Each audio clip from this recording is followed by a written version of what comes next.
I saw you spoke about The Idol very recently. Dude, I love The Idol. That's completely down my alley. काफी polarizing है show. I like something when it's got a very kind of individualistic perspective. Sam Levinson, whether you love him or you hate him, he's got a way of looking at the world. So if you don't want to watch it, don't watch it. You know what I'm trying to say? Why does it have to become this whole... Now people are not even judging the material, it's just the person. So the Bindra film is a drama. Pure drama. It's a pure drama. और shooting का prep कैसे चल रहा है? I've become pretty good at it, man. I've been doing it for months now. We're not going to start shooting before January, so... Which shooting are you talking about right now?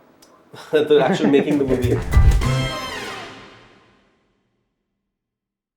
Harshvardhan, thank you so much for joining Anytime. at Humans of Cinema. Very happy to be doing this, yeah. हाँ यार मतलब बहुत time से हम लोग बात कर रहे हैं. I really want to have you. पर yeah, I kind of took my time. थोड़ा मैं I was just figuring some things out. Right. I was like, no, like now is the time. We need to do this. And we've always spoken about film so much. For a long time, for so many years, yeah. And you are such a big cinephile yourself, and you recommend films. You have recommended films on your Page on Instagram as well. Yeah. In COVID, you were doing that, right? Yeah, in COVID, I was doing that for a bit. Yeah, and it's always a pleasure to talk to you about films and about the work that you are doing. And I've always told you I've admired your work so much. Thank you. And you know, I'm always looking forward to whatever you're doing. Thank you. I've loved every film that you've done, especially Bhavesh Joshi. Like, Bhavesh Joshi तो film ही ऐसी बन चुकी है. Instagram पे उसका अलग ही cult बन चुका है. Yeah. I tagged you in that meme अभी recently. I know. Yeah, I saw. It's crazy. It generally has that fandom. It's mad, yeah. Like it's crazy, and of course, like I loved Spotlight so much. Yeah. And Thar तो मतलब फिर I've told you. Written about it as well. Yeah. But yeah, man, thank you so much. Thank you so much for joining me. No, you're most welcome. I don't really like doing interviews, too many interviews normally. I know. Because, I mean, I actually have no problem. I love talking about cinema. You know, I love talking about movies, but I find most of the mainstream media isn't really interested in movies. Yeah. They're really interested in all the other stuff. When you put out something through social media, you're completely in control of what you're kind of putting out there. But obviously, when you decide to do an interview with somebody from a publication, there is a lot of it that can be kind of interpreted in a slightly different way than you intended on it kind of coming out. Or then we are living in a time today where even if you say the most simplistic thing, which is something that you believe in or from your perspective, it can be taken by a certain section of people and just they show you then in a negative light. Yeah. And we're living in a very, very sensitive time. So my whole thing is I'd rather just keep quiet and quietly do my films and let people say whatever they want. Yeah. And then just kind of do the work, you know. Yeah. Which is a little, I mean, I wouldn't say sad is a bit of an extreme word, but yeah, it's nice to kind of be able to talk about what you love. So in this case, I'm happy to do it because I trust the page. I trust what it stands for. Yeah. You know, so I know that there's no kind of ulterior motive, if you will. So which is why as soon as you messaged me, I responded and, you know. No, yeah, thank you so much. And मतलब मेरा ना मतलब one of the reasons why I wanted to do this podcast is because मेरे को तो मतलब बहुत ज़्यादा इस चीज़ के बारे में हमेशा से feel होता है कि मतलब I feel like we pay, and this is not just in India, this is also in Hollywood, like I feel like we pay too much attention to the personal lives of actors. मतलब what do you feel about that? मतलब do you feel that an actor's personal life is something कि मतलब अगर एक इंसान actor बन रहा है तो फिर उसको रेडी रहना चाहिए उस चीज़ के लिए कि उसकी personal life is going to be discussed as widely and कि मतलब जैसे मेरे को तो ये लगता है कि बिल्कुल like there is no reason to get into the personal life of the actors at all. Where do you stand on that? So I'm actually quite frustrated by it.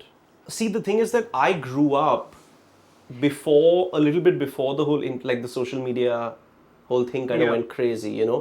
So my whole upbringing, or at least the ideas that I grasped when I was younger, is if you do good work and if you do courageous work with integrity, you will be talked about for the right reasons or whatever, you know. But now it's almost become a circus out there, you know, where nobody really cares actually. How much do they really care about the work? You know what I mean? I mean, it's really more about, you know, who your girlfriend is or like where you eat and all of that, you know, and like who you hang out with. And the thing is, and I'm obviously not that kind of person. Like I'm not very kind of, I don't prioritize those things. I can't live my entire life as this fabricated thing, you know, just to kind of be in the limelight. Yeah. But that's what leads to brands. That's what leads to to digital associations. That's what leads to social media numbers, and then in turn, that's what leads to studios wanting to cast somebody in a lot of. So it's all interconnected. It's become like this whole thing, and I kind of see myself as somebody that's just somehow trying to just do my own thing in the midst of. In the midst of this, maybe a little old school kind of in that way. If you Like, are you ever tempted to you know, like, do the PR shenanigans and get into I don't say like the dirty work, but sometimes it honestly feels very dirty to me. Yeah, sometimes.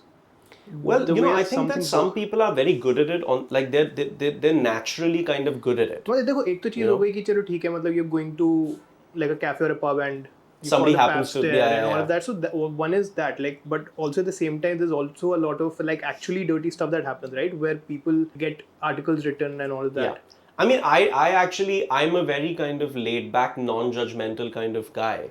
So I believe that if something comes to you naturally and it's kind of making you happy and it's aligning with your overall goals as to how you see yourself or how you want the world to kind of see you, that's okay.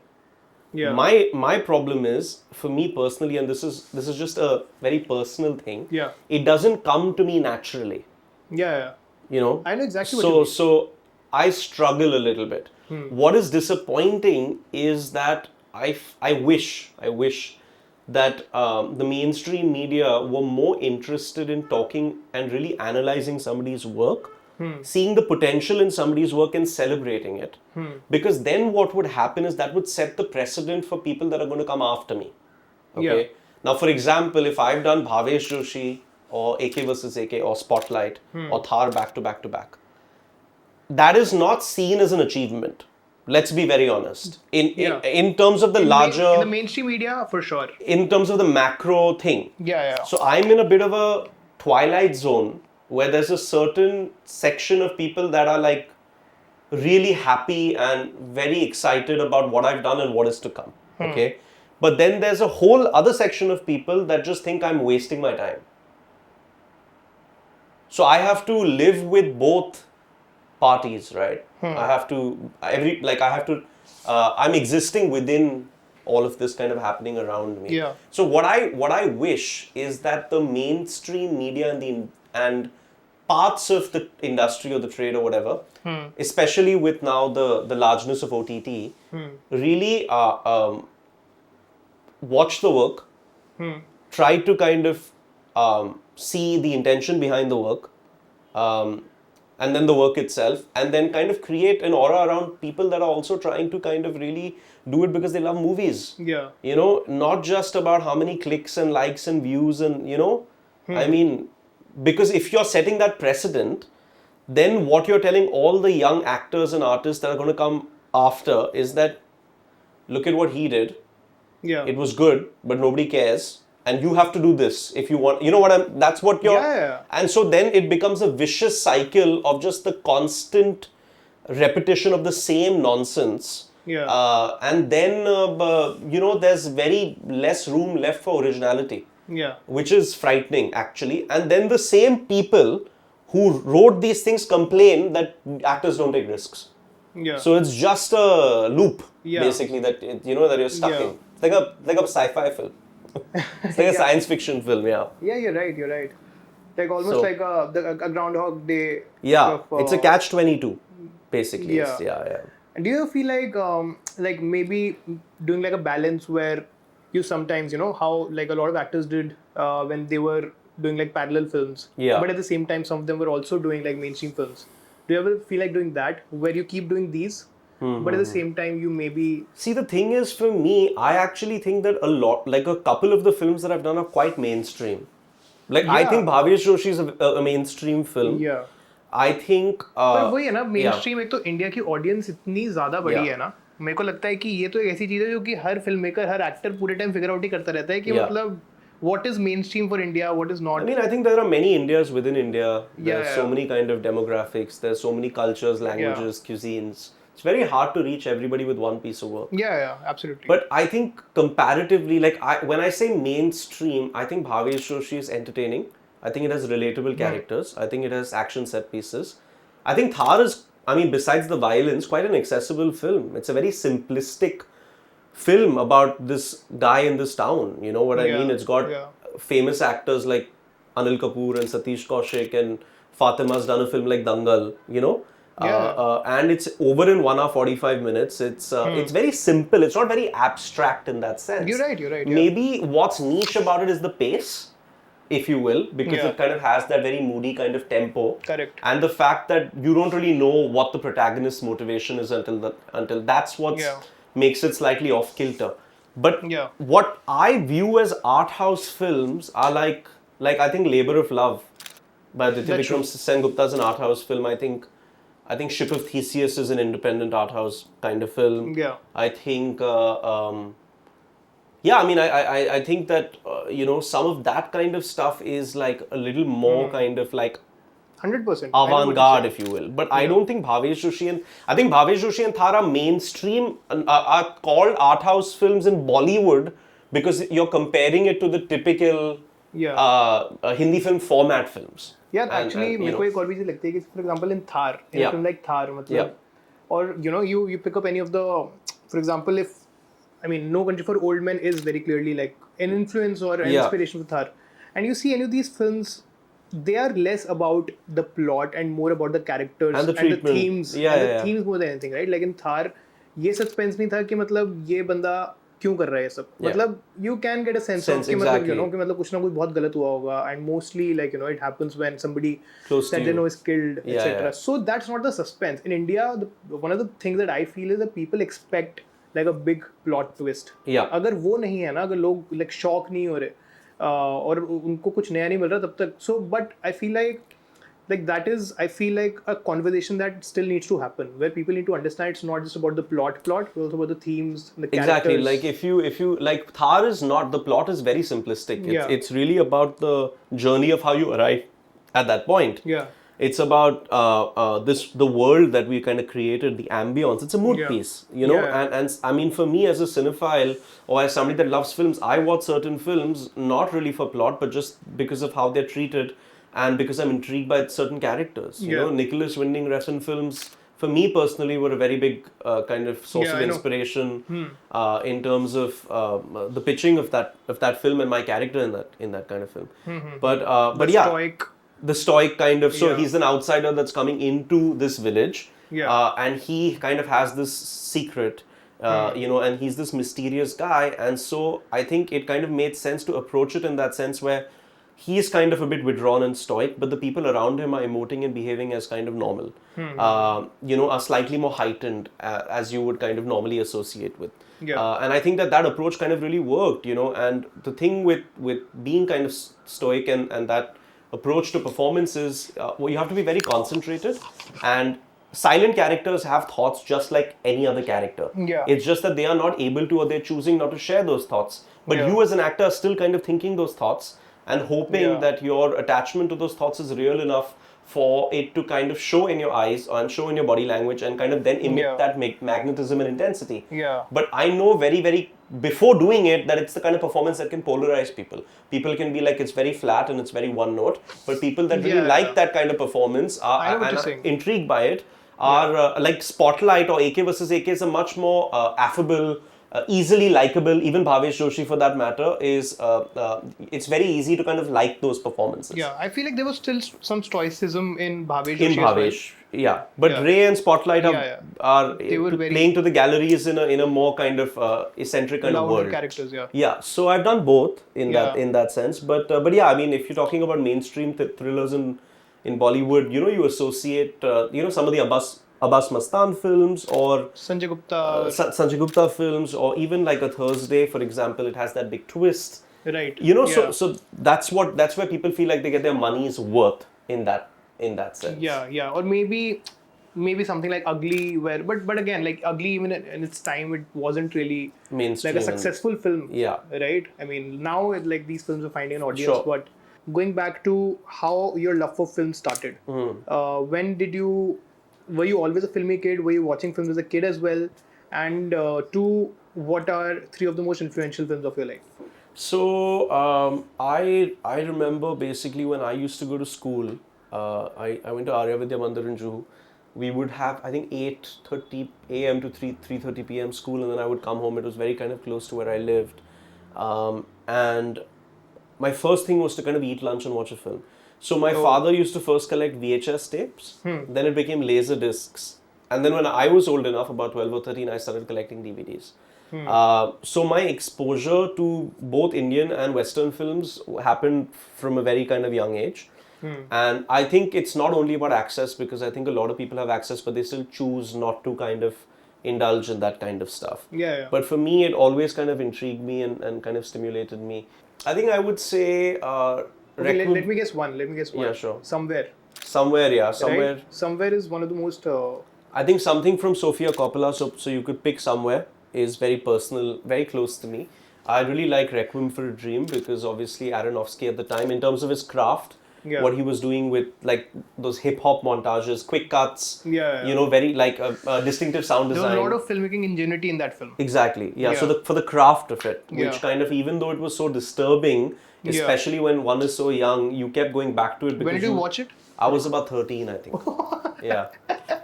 I was about 13. Not the 2001 or greatest 2 or something it came out, right? Yeah. Right? So Early 2000s. Early 2000s. I was... You saw it when it came out? I saw it about a year after it came out, yeah. Okay, I saw it on DVD. As soon as it came out on DVD, I saw it. So yeah, so I've been watching these films since then, you know, and then it's been 20 years now. So, you know, so I think Requiem, because of its craft, because you hadn't really experienced anything like it. Yeah. And then as I kind of grew up, Sofia Coppola, I think there's a lot of similarities in terms of, you know, she's grown up also to an influential father that's kind of been in the movies for a very long time. Yeah. She's traveled with him a lot, like I have, both, you know, stayed in hotels a lot while parents kind of shot films, and there's also a little bit of that growing up kind of in privilege, and then kind of looking at the world through that kind of gaze. And if you watch Sofia Coppola's films, whether it's Lost in Translation or Somewhere, they're kind of, the characters are kind of a bit, they are well to do, but their conflicts are kind of more internal and you know, hard, very universal, but still very universal at the same time. And aesthetically, she has unbelievable taste, and that's a very big thing for me. So I would say something by Aronofsky, something by Sofia, and I think also like Gus Van Sant, when I was like watching Elephant and stuff, I really like the fly on the wall kind of approach when done correctly. You know, I really like, I'm big on atmospherics. So even if you see like some of the films that I pick, when I read them on the page, I'm like, you know, this film, it has a really specific mood to it. And I'm very drawn to this mood. Like Bhavesh Joshi in the second half has a very kind of this grim kind of graphic novel. Bhavesh Joshi is very high on aesthetics also. Yeah, it is. I think all of Motwani's films, for that matter. Yeah, and like I think with Bhavesh, it's like, it's graphic novelly. It also is a love letter to the city, but it's also kind of like a bit Chinatown. And you know, it's also a bit Batman, and I like with like Udaan, for example, it's set in an industrial town. It's very raw. And so when I read Bhavesh and I'd seen obviously Vikram's work, I was like, this is a really great combination, because it still got the humanness and the sincerity of a film like Udaan, but in terms of its craft and scale, we really have the potential to. He has the potential to knock it out of the park, and he did. You know, so that's kind of, and when I read Thar, I'm like, wow, I've never really read anything that reads like a graphic novel. I mean, like, it really reads like a book. When you read the script, it's like pages of just description of the desert and the landscape and the decaying faces of the locals, and you know, then there's this quiet, tall, you know, urban mystery city guy, and then he's doing these horrible things to these people. So I was very intrigued by that setup. So those are the things that kind of draw me in. With Spotlight is the only film that I didn't read the script. I said yes to the film without reading the script, because when Vasan called, I said I just have to do it, you know. I knew Vasan would never call unless he knew that I could Pull it off, yeah. And then I obviously read the script, then I realized, okay, this is quite challenging as it's in an enclosed space, it mostly takes place in a hotel. And it's basically Vikram Arora's character largely through that 1 hour, just doing random things in that space. But with Vasan's kind of sensibilities, he somehow kind of made it all cohesively work as one. Yeah. So sometimes I'm very aware that it's a director's medium, So I chase really good filmmakers, and then I kind of just submit, and that's kind of So. You have filmmaking aspirations as well, right? Yeah, so I think producing Thar was a big one for me. Right. Which is why it's the film that I'm most proud of, because obviously you kind of go through a journey where people are just saying no, you can't, or like it's not possible, or who's going to watch? मतलब not possible क्या था उसमें? Not possible means, again, it's not cheap, It's not like, if you see any of my films, whether it's Mirziya or Bhavesh or Thar, they're all sizable, except Spotlight. I think that's the only sub 5 crore, very, very reasonable film maybe. But the rest of them are not like they needed like budget. Titli or Labor of Love. They're not very, they're ambitious in terms of, in terms of, I saw them as films that can break into the mainstream. Right? Because I'm not interested in, like, I want to make what I want to make, but I want the whole world to see it also. Right. Like, that's the ultimate goal, right? Like, of course. 100%. And I think it's completely possible. I think we need to get out of these mental presets that just because you're making something that's slightly unconventional, 100%, that it's not going to, it's 100%. just a matter of time. That's how things have always happened. I mean, for its time, Gangs of Wasseypur was a very unconventional film, but now every film is like Gangs of Wasseypur. Yeah, that's Gangs of Wasseypur at that time did about 30 crores at the box office, which at that time nobody expected, So it's possible, and I'm not saying that, I want to do some off-kilter film that's going to do 150 crores. I'm not unrealistic. Of course. But even if it works in the metro multiplexes of the 5 or 6 big cities and goes a little further beyond, you can do 40, 50, 60 crores, and that's a lot. That's a lot of viewership. And then that enables you as an actor to greenlight more of these kinds of movies, so. But filmmaking aspirations? Filmmaking aspirations, so I'm very happy producing right now and acting, but eventually, of course, I do want to write and direct. You do? But it will definitely be something very personal. It will have to be something that I've written on my own, otherwise I don't see the point in it. Right. And it'll probably be set in a world. You studied filmmaking, right? Yeah, I studied screenwriting for 4 years. And I studied acting in that program. They also have a bit of visual storytelling, but I never studied like film direction. Got it. But if I do something, it would have to be something that's very personal to me and set in a world that I know, at least to kind of start, So let's see, maybe later. So when you decided that you wanted to study screenwriting, did you feel like at that point you were more interested in writing than acting, and did you make the choice of shifting to acting later? I mean, I kind of always, like any young guy that liked films, or we all, like when we're a teenager and you like films, you're like, oh, I have a cool idea, like I would like to, you have imaginative mind. So I'm like, I don't want to be one of those people that has an idea but has no idea how to really formulate that into like a 3-act structure, like an actual script. Yeah. So I'm like, why don't I actually go get a proper formal education in how one takes a idea, which may be 4 lines, and what is the process of that until like a final draft. Correct. And I thought that was very insightful, and I actually do feel like organically writing really is something that kind of came to me. But yeah, then of course, obviously I did kind of acting within that program, and I really liked it. I always kind of felt just very comfortable in front of the camera, and I just felt like it was really something that I wanted to do, and I don't really think that I see myself as only an actor or only as a producer. I just see myself as somebody that loves films. I happen to be acting now. I also happen to be producing now, and I would like to do the other things as I'd like to write and direct as well. So I want to do it kind of all, like kind of be like a jack of all trades. Okay, what for you is the greatest acting moment that you've seen on screen?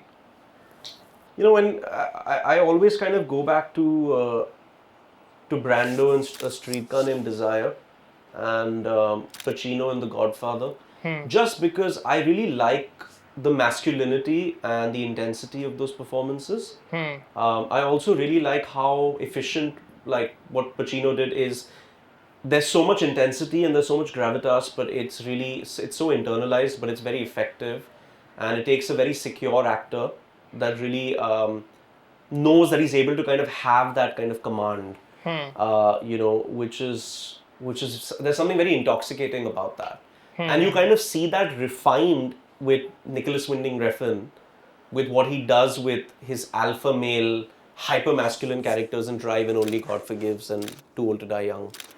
There's something I think really intoxicating about having less words, but just having a lot of kind of internal monologue for each moment, and just kind of really focusing and concentrating and breathing and like really thinking those thoughts, and then using your kind of eyes and your facial presence and the way that you're kind of lit and shot to really kind of create a mood and like a feeling of this character. Yeah. And I've done the slaps, like I've done like a very verbose monologue in AK versus AK, which is like hyper kind of physical. Yeah. And like it's like stand-up comedy. But I think that people love that. But I find it very satisfying to just be able to kind of hold your own and say a lot without saying much, which is why I'm very proud of my like work in Thar. Obviously, like you rewatch it and a couple of things you wish you could kind of go back and reshoot, Right. which is not possible. But there's some moments in there where I'm like, it's not easy, and I think if you're an actor, Correct. like Rajkumar Rao messaged me after watching Thar, and he said that the work that you did, I could really see in your face and your eyes and your body language, so he really got it. I obviously from the industry got a lot of messages after AK versus AK, Bhavesh and Spotlight, like I said, because they're more tangible in that Right. sense. One can see he's acting, you know what I mean? Like it's Yeah, performative. Absolutely. But when something is non-performative and you Yeah. choose as an actor to take the performance out of it, I think it's very exciting. It's also very dangerous, because people can just be like, he's not. But I think that's really. So I think Pacino, I think Brando, he's just the best. I think Yeah. just the sexuality, the masculinity, the intensity, but still the control over the craft. Just the efficiency. He knows exactly what he's doing, but it kind of still feels very free form. Yeah. And that's what I think that's what for me that's what being a movie star is. That's the idea of being a movie star, right? It's about working with the best directors like Coppola, Scorsese, all those guys. Being a bit mysterious, kind of having your own kind of life where you have other interests.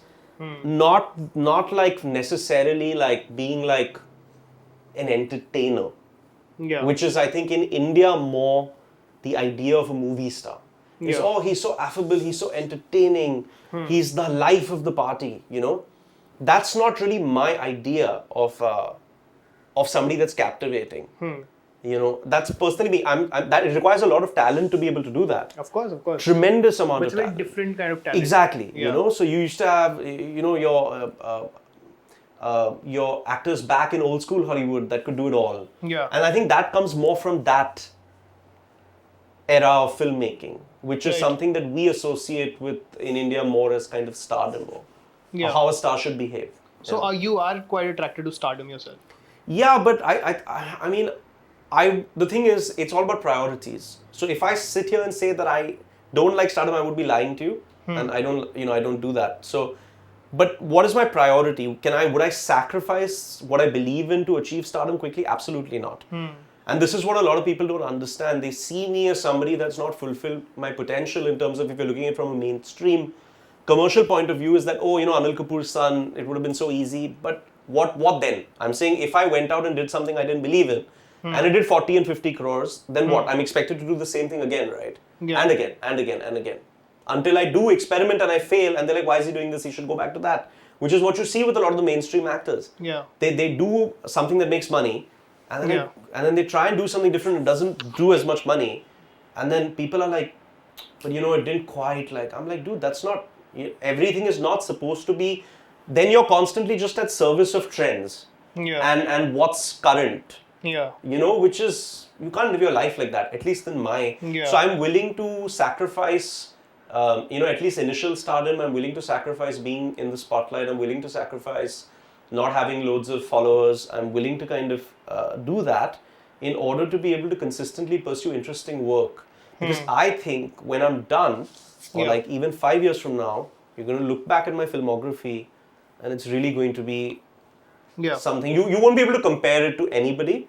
And you'll just be like, I can't believe that that actually happened. You know? So and I think that's a lot more exciting, right? Because if you keep doing that, if you keep doing what you believe in, you keep trying to be your authentic self and express your taste, and then something also goes a little wider, then you create your own kind of legacy. And that's that's the larger goal. So people think I'm not ambitious, but I'm actually more ambitious than all of them, actually. Makes sense. In that sense. Because your ambition is completely novel and it's completely different. You're taking a completely new approach to doing the same thing, but in a very different way. And we'll talk about your favorite scene later. Like, I also want to know from India, because all the films that you've spoken about also, mostly spoken about like Hollywood films. Which are some films from films from India that have influenced you, or performances that you've really liked a lot? So I think Rang De Basanti and Delhi 6. Okay. Udaan, Lutera, Bhavesh, of course, I know here, but all of Vikram's work. I would say then. Titli, you were saying? Kannu's work. Titli as well. I really, really loved the rawness of it. Aditya Vikram Sengupta's work. Labour of Love, in my opinion, is one of the best Indian films I've ever seen in my life. Absolutely. It's unbelievable. Ship of Theseus, Tumbad, and so I really like authors. Like, I like the whole author-y kind of approach. And with the older films? Older films. While growing up, were you watching a lot of Hindi films or not? Yeah, I was. But I was watching everything. So I've seen everything. I've seen all the mainstream stuff. I've seen all the... So I grew up watching the same kind of stuff. I've also... Like, I really like some of my... Like, I love Parinda by Vidhu Vinod Chopra. I like Nayak. I like Pukar. When it comes to my dad's older films. So I love Ramu's old films, Satya Company, Bhoot. So that's the kind of stuff that I kind of grew up on. Do you like Welcome? Actually, the thing is, it's not my kind of film, but I can see why. Do you not find Welcome funny? That's not really my kind of what makes me laugh. Not your kind of humor. Yeah, not my kind of humor. Maybe if you ever watch a scene, it doesn't make you laugh. No, not. But I love Delhi Belly. Delhi Belly is one of my favorites. So, like, for me, comedy has to be a little more situational and a little more. Because the thing is, I'll tell you what. For me, as soon as you suspend me from reality, I don't like larger than life so much. Got it. That's my problem. I just can't get myself to. Do the whole... And it's not just Bollywood. Even, like, I don't like the Marvel films and stuff. I just can't do it, I can't maybe do it. The Adam Sandler comedies. But I'll tell you, I love old school Hollywood mainstream. So I love, like, the old Ashton Kutcher films. I love the old Tom Hanks films. I love the early Josh Hartnett films. Like, I love 40 Days and 40 Nights. I love When Harry Met Sally. I love, like, romantic comedies, but well-written romantic comedies, you know? What Hollywood was doing so well in the late 90s and early 2000s and kind of has abandoned almost. That was just the golden era for me, So that's the thing is, I'm actually quite mainstream in that sense. It's like, if they made those films in India, I would be that guy. I actually think that my strength is, like, doing romantic comedies, honestly. Really? Yeah. So why don't you... No, because you don't find that kind of material. Like, our comedies and our romance is not like it's like it's more. Yeah, but वही वाली बात है ना कि अब India में, for example, what did you think about a film like Hum Tum, for example? I love Hum Tum. I really love. The Kunal Kohli and Siddharth Anand films and the YRF films of that time, I prefer Hum Tum to Salam Namaste. But I really enjoyed Hum Tum at that time. It's largely conversational. Of course, the thing is, with the way that the music is done, it does kind of disconnect you a little bit because that is kind of the time that it was kind of made in. But it doesn't have to be done exactly like that today.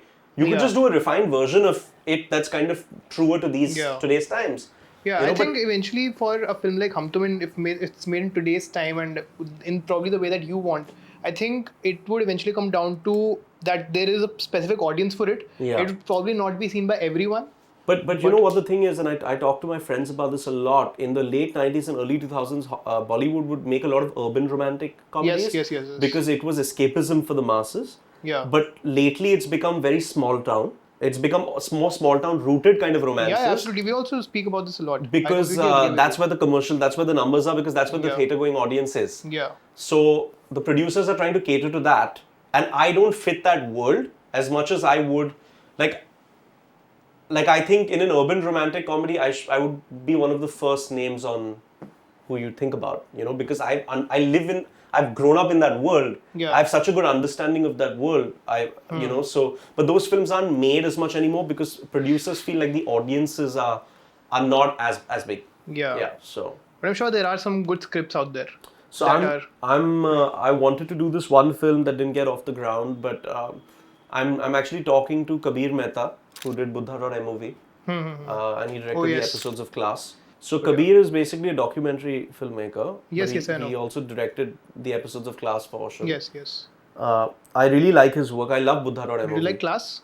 I like Class. I really like Class. So Kabir and I are talking about doing something comedic, but it's not. I wouldn't say it's a typical rom-com, but it's got elements of a lot of comedy in it. So Kabir is somebody that's light-hearted in a way, but really understands the male psyche, and we also share the same sensibility. So yeah. Okay. So this one time when you and I were speaking, you spoke about it and I found it really interesting. We just like you were speaking about like the urban hero and the urban stories. Yeah. And like that, those urban stories are kind of disappearing from Hindi cinema lately. Because again, like most of the stories have gone to small towns, and I feel like people have completely abandoned that. And you spoke about how you wanted to make stuff, the kind of stuff that maybe Sofia Coppola has made, Lost in Translation, and is there a specific reason for why you're attracted to those, to that kind of world? And I mean, besides the fact that you have of course grown up, but and is there anything on your plate right now that you're working towards? So I think I'm attracted to it just because number one, you don't see it at all. Like you don't see it enough. So it would be interesting to kind of put it back out there. I also kind of have lived it, so I have a deep understanding of it. And to kind of bring my own kind of perspective to that work, whether it's as a producer or as an actor, would be really exciting. I think the film that I'm talking to Kabir Mehta about, I hope and pray that it sees the light of day, is probably close to that in that world. So that's something that I kind of have on my. Bindra is also a very urban film. Right. It's about a young man from Chandigarh at the end of the day, and he I kind of feel like I've had a very similar kind of upbringing in that sense. His father was a very, very powerful and influential businessman. So Abhinav did kind of grow up in a certain amount of privilege, but he is somebody that strived to have his own identity. And in his case, it was being an athlete and being India's first Olympic gold medalist. Right. And obviously, I'm a creative, but I understand a lot of the internal kind of conflicts because I've grown up in that world almost, So Bindra is a very urban film as well, yeah. Okay, so about the Bindra biopic also, this is a film that you have been working on for such a long time. Right. And you just told me that the film, you almost completely reworked the script. Yeah. So can you just talk a little bit about the journey of that film, about how it came to you, why you were attracted to it, and why you felt the need to make some changes to the film? Yeah, so this has been an excruciatingly long journey. It came to me in 2016, the script, which was written by Kannan Nayyar at that time. Okay. So I actually read the book, which is called A Shorted History, that has been written by Rohit Brijnath. And I kind of felt like the book and the script didn't really have any similarities as such at that time. I was very intrigued by the book. I felt that the book was more honest to Abhinav, who Abhinav is and his plight. And the book is really an internal kind of monologue, very kind of internal kind of moody kind of piece about an obsessive athlete and his struggles, really. So I kind of wanted to kind of create a film that is first a coming of age story and then a sports film later.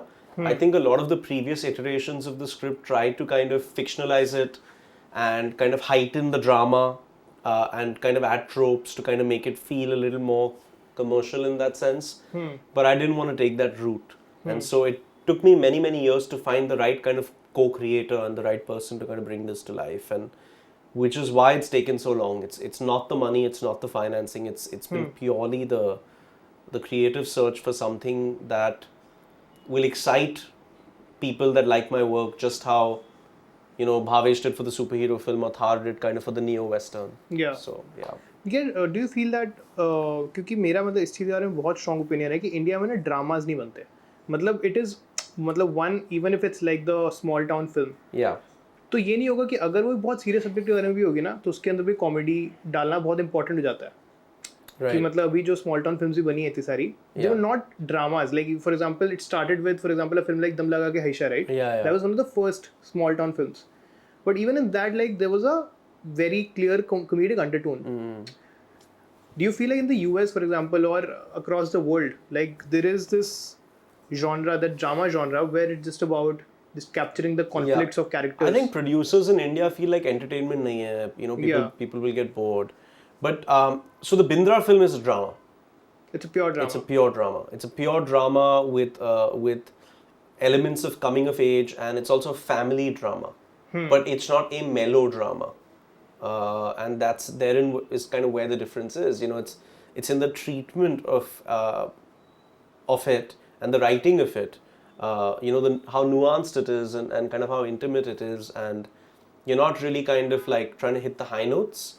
It's really very authentic in that sense. It definitely humanizes all of those people, but it doesn't try and kind of force feed you in terms of how you should perceive them. Kind of leaves it a bit open, you know. Were you also involved in the writing of this film? I was very much involved in the direction that the writing went in.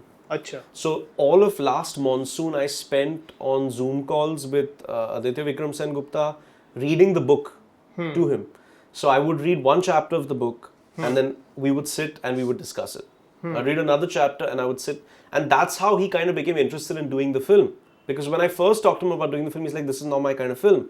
But I'm like, you're not fully able to kind of see how, like, I know when you know, because when you see what I'm seeing, and I've seen his work, this is a match made in heaven, in my opinion, you know.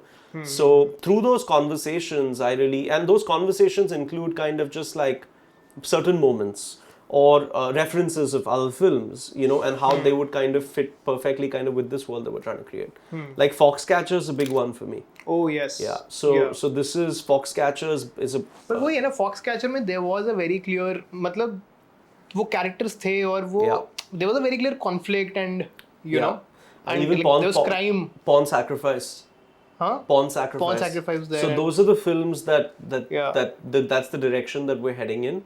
But in an Aditya Vikram Sengupta. No, but that's what I'm saying. But I'm saying that in a film like Foxcatcher, for example, there was something as big as a crime happening, right? Yeah. But in the Bindra film, for that, the thing that I'm most curious about with respect to the film is that बाकी sports films में there are, तुम ये वाली चीज़ें कर सकते हो कि you have this montage where the character is preparing, right? And you have all of these things, तुम गाने डाल दो, ये सब चीज़ें डाल दो, एक romantic angle डाल दो. मतलब I'm curious, and this is just coming from a place of curiosity. I'm very excited about the film. Yeah. But how are you kind of making the film like engaging again for the Indian audience? Because I'm sure that वो वाला ख्याल तो आता होगा ना मन में कि हम इंडिया के लिए film बना रहे हैं. I'm very ambitious. The Bindra film, I think, and you know, I really think that it's going to be my most accessible film.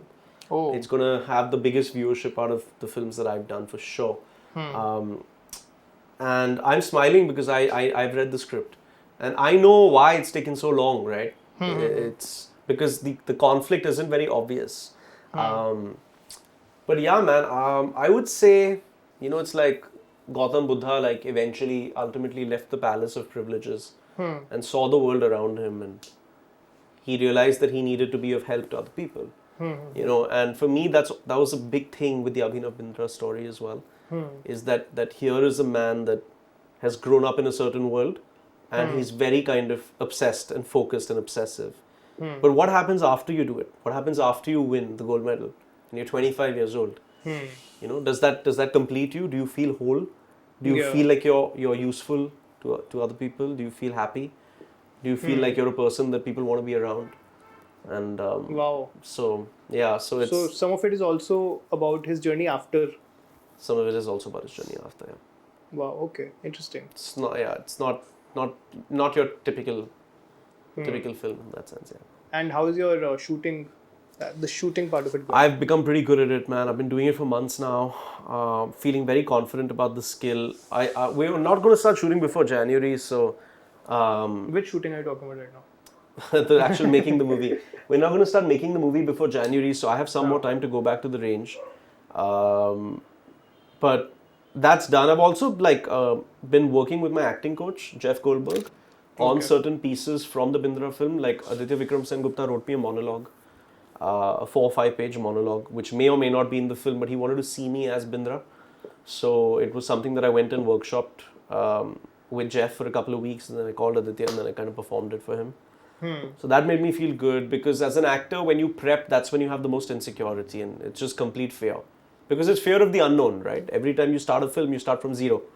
It's from scratch, you know, and it's not like I'm doing films that are similar to one another. They're all quite different. So you feel like a complete novice, complete zero every time. And the first few steps are the hardest. That's where the most self-doubt is. So in my opinion, I'm an actor that really trusts my acting coaches. I have good teachers that I trust, so I'm okay to fail in front of them. Because as an actor, it's very important to fail in preparation. You know, you have to trust the person sitting in front of you to give you advice in terms of what direction you should take it in, or what are some of the mistakes that you're making, or maybe you can kind of rethink your approach. Because once you kind of decide to almost go in a certain direction, you know, I think that's very key to make that choice, you know. It's a lot about choices, right? Like, for example, there are in every situation in life, there are so many ways that you can decide to kind of navigate things, right? Like, for example, if you're trying to get something from someone, you can either be very angry and almost make them feel intimidated so they give it to you, or you can be like really loving and caring and, you know, try and make them understand why you need this thing that you're trying to take from them, or you can just be charismatic and try and kind of charm them into giving you this thing. But the purpose is that you're still trying to take this thing, right? Yeah. So that's ultimately like what your intention is. But the way that you do it, it can be, there are so many approaches that you can take, you know. And so like there's this thing that we studied in acting school, it's called intention and action, right? So for example, now I'm telling you something about my life, right? I'm sharing an experience with you. That is the action. But the emotion could be passion. I'm not trying to be passionate. It's just what's coming out of me very honestly playing in that action of sharing something about my life with you. Yeah. And so you know, so I that's something I find really interesting, is you never really choose to play happy. You never choose to play sad. Yeah. You know, maybe I you know, let's say for example, I did something bad, you know, and I have guilt, but I'm not ready to open up. I can conceal. Right. So if you come and ask me, you know, like, you know, somebody stole this was it you? And I'm like not opening up. I'm very kind of withdrawn about it. My action that I'm playing is concealing, but I can also be sad at the same time. Right. So like those are the things that you kind of, when I go in with Jeff, we kind of make those choices. The material dictates those choices. Right. So that's one part of it. Then the other part of it is like your own kind of experiences and memories, right? For example, if there's a monologue and, you know, I've identified kind of at this one part that this character is getting a bit emotional. I've not lived his experiences, I've lived my own. So I will try and draw from my own experiences at that moment and hope that it kind of incites that emotional reaction. Maybe somebody broke my heart. You know, maybe he's talking about how it's difficult for him to pick up a gun again because of certain trauma or whatever. But for me, I'm going to use the emotion that I kind of comes alive in me from my experiences and try and kind of use it at that moment, you know, really concentrate on that memory of mine. Yeah. So there are all of these different things, and then there's also the actual method of it, which is going to the Worli shooting range, picking up the gun, going to meet Abhinav Bindra, you know, studying some of his mannerisms. Like Abhinav does this thing where he he like roll his eyes, like, you know. So like Right. so, as something I don't do, but that comes last. That's like the sprinkling on top of the dish, if you will. You know, so there are these like different like these small little elements that you can't kind of start piecing together one by one. You know, it's and it's all really dictated by the material. Where the Right. plot thickens is you're playing a real life person, right? So it's not completely fictional. So once you're fully prepared, only once you're fully Are you also prepared. picking up the mannerisms in the voice? Are you? So I think the filmmaker and I will really kind of decide as to Decide. how far you want to take it, because you've seen in a lot of films it also becomes like mimicry. Yeah, Which for is not- example, in the what's that film about Edward Snowden? I haven't seen it. Snowden's. It's called Okay. Snowden only. Okay. It has who's that actor यार? हाँ, Joshua Gordon-Levitt. Yeah. तो वो mimicry है पूरी. उसमें है कि मतलब he has it's the exact same voice. मतलब it's kudos to him. That he can pull that off. Yeah, yeah. मतलब exact same the mannerism, but it does come across as mimicry Yeah. for sure. So let's see kind of where we kind of go with it. But I think ultimately the idea is to kind of, for it to feel authentic, for people to feel like this is Abhinav or like a version of Abhinav, and then for it to be moved. You know what I mean? That's ultimately the most. There has to be truth to it. That's the most important thing. You know. So very excited to build this character up and. Yeah. Bro, tell me something. So, if, for example, because you were just talking about how you aren't specifically attracted to playing character in a film set in a small town, for example, would you ever play a small town hero? Absolutely, but I would have to do it under the supervision of a director that I completely trust. Acha, okay. Absolutely, I think I have a versatile kind of look in that sense, but I need to do it under the supervision of somebody that I really Would you do trust. something like Wasseypur? I don't know, you know, because I just think that there's so many people that could do it better. Acha, right. So my whole thing is that why should I force fit myself into something that I know people will come to them, like they'd be more authentic. That's why, you know, so like, but for example, I think in a film like in a film like Spotlight or even in Thar, I think that I can bring a lot of myself to it. And it's not like I've had the same experiences that person in Thar. You know what I mean? But I just feel like there's something that fits. Which is why casting directors exist. You know, I think that in India also we have this weird thing that, you know, you're a star, you should be able to do everything. I don't believe that that's true. You know, I think that you have to also pick your roles intelligently in order to really kind of, I don't know, man, bring some authenticity to them. और अब तो काफी सही है मतलब casting की वजह से, because the casting direction, the whole industry has been working so well because that so many great actors, young actors have come up now जिनको opportunity मिल रही है. I saw this show recently, I don't know if you saw it, it's called School of Lies. I've heard about it, I saw your piece on it. Yeah, it's pretty good यार. और उसमें मतलब छोटे-छोटे बच्चे हैं उसमें, छोटे-छोटे बच्चे, and they are acting so well. Yeah. और काफी सही है मतलब, and that casting people are really like scouting small towns etc. and finding these kids. Sure. It's pretty good. Yeah, I heard Nimrit is in it, right? Yeah. Is there are you planning or are you fascinated by television? So I really like the idea of long format. I've never done it. Just to kind of see what you can kind of do with a character over that course of time. There was something I wanted to do that quite didn't materialize, but I am talking to a filmmaker now that did a really good show that I'll tell you off the record. Sure. But it's very early days, you know. So I may want to do a lot of stuff, but it's also like, when is this stuff going to get made? You know, that's the. What are your favorite shows? I like Trial by Fire. I like Delhi Crime. Trial by Fire, I feel like it's something that's right up your alley. Yeah, it's exactly. the Stylistically, very constrained. Yeah. And stylistically and a lot of visual ingenuity. Yeah. So I really like Prashant. Right? Yes, America. I really like Prashant's work. I really like Trial by Fire. I like Sacred Game Season 1. I like Delhi Crime, both seasons. I like, name some shows. Class. No, American also you can say. Yeah. So all these Indian shows I really love. Class also I really found it very entertaining. Yeah. I know Osham, so I knew what to expect. American shows. You know, I'm not a big fan of like Game of Thrones and stuff. Actually, you aren't. Yeah, that's not really my thing. I'm not big on like fantasy and Breaking Bad type. Breaking Bad, yeah. Breaking Bad I like, but I'm trying to think of shows that I really... I saw you spoke about The Idol अभी recently. Dude, I love The Idol, man. That's completely down my alley. काफी polarizing है show. Yeah, I love The Idol. Euphoria? I love Euphoria.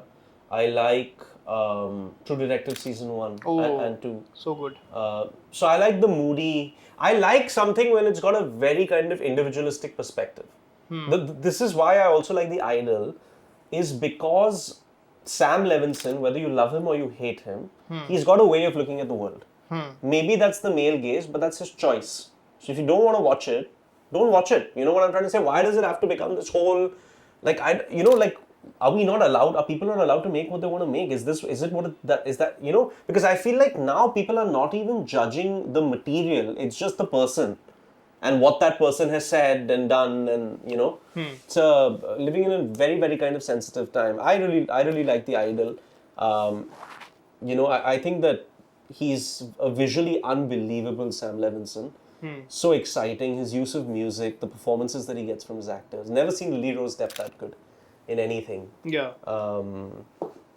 I actually like what the Weeknd did at it. You know, I'm not. So, Weeknd was great in Uncut Gems also. I love Uncut Gems. So I don't. Funny. Yeah, I don't know why people are so outraged by it. I know that Amy Seimetz was supposed to do it. Yeah, I think people also, but a lot of people also did not like the show in general. Like, yeah, maybe that's fair. Yeah. But I mean, I think if you don't like something, you don't like something, you know. But like, if you're walking through a gallery and you don't like a painting, you just walk past it. Yeah. You know, you're not sitting there for like hours and like, you know, why hate so much? Just move on. There's a lot of things that I don't like. You don't see me complaining constantly. You know, why are you wasting your energy? I just feel like people also like hate for the sake of hating, because it just, I don't know, it makes them feel like closer to the people or whatever. They feel good about it. I don't really get that. But I think so much time on social media is just people just go on there to hate. You know, it's crazy to me. Yeah. So I really like The Idol. I like Euphoria. I like True Detective Season 1. What else? There's so many shows. I used to love Entourage when it was on. Oh yeah. And I loved the Amanda Seyfried show about Lovelace, no. The Dropout. Acha, Dropout. Loved The Oh Dropout. yes. Yeah. I loved the WeWork show with Jared Leto and Anne Hathaway. Oh yes. We crashed. So I'm I'm somebody that watches everything. I'll watch Pathaan. I'll watch some obscure film from Europe, but then I'll also watch all the American television. So I'm not one of those people that doesn't watch. I'm aware of absolutely everything, and I'm also aware of the business and the math behind films, right? But it's just that I choose to just do what I believe in.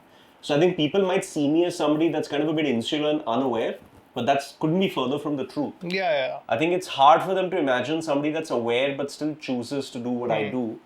But that's just who I am, you know, and I don't feel like I'm in the mood to be anybody else and live like some sort of alternate kind of reality where I'm some, you know, fabricated version of what people want to see, I think. Yeah.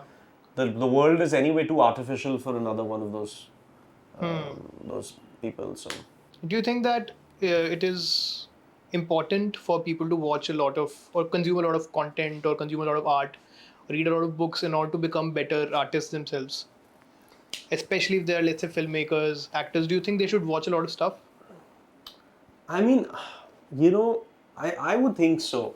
I think if you're an actor, you can get away with maybe not. If you're just like, maybe you have like a theatre background, let's say, for example, or you're just somebody that's very kind of gifted in terms of tapping into certain emotional wells within you, and you really understand the human condition, right? You can then get away with not being a cinephile.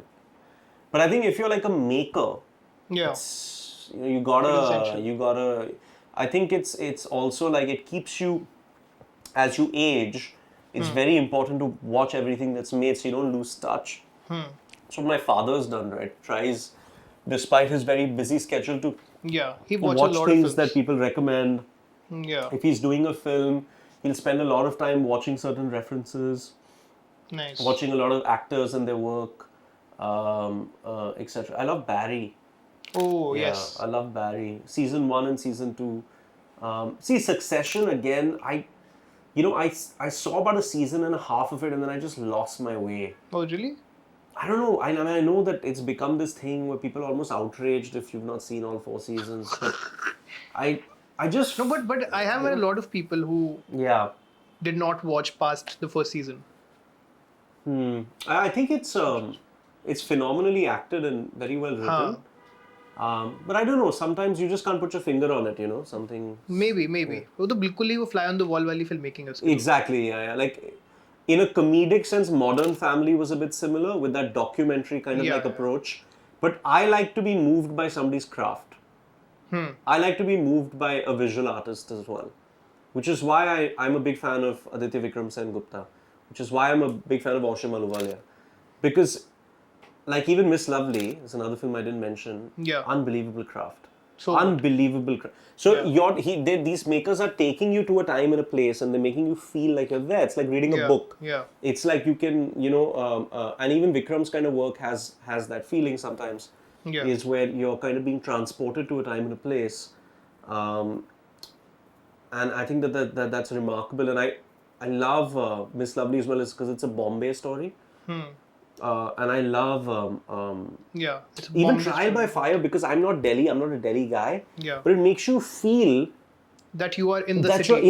You're in there. That's what I told Prashant when I spoke to him. It's like, because I've grown up going to Chandan and Gaiety Galaxy as well. Right. I grew up before the multiplex era. Correct. So I'm somebody that's kind of grown up watching films in single screens when I was very young, to then the Cinemax and then the PVRs and then the streaming and home video. So when I watch Trial by Fire, I know what it feels. I feel like I'm in that single screen. You know what I mean? Like I'm transported to that time and place. I feel like I'm a part of that Delhi suburban home where this government official can come and like threaten my life. And I can feel the energy and the intimacy of that. In Miss Lovely, you can tell that Oshim is somebody that's grown up in that time in Bombay, and he has a, and I really like that sense. So even with Labor of Love, I've never seen Calcutta or felt. I feel like तीनों शहर cover कर लिया तो. Exactly, right? So you get that kind of sense of place. But Labor of Love also really captures the city very well. I mean, I'm yet to see a film that's just, the craft is just, the sound design is just unbelievable. Yeah. And to have a film that it almost completely plays in silences. To make it work. And I mean, there is still a huge fan base of that film in India, Yeah. मतलब ऐसा नहीं है कि वो बिल्कुल वो festival circuit में रह के, right. So yeah, it's pretty insane. Yeah, I did watch Junaki as well. I really like the craft of it. Obviously not as accessible, but it's so fascinating.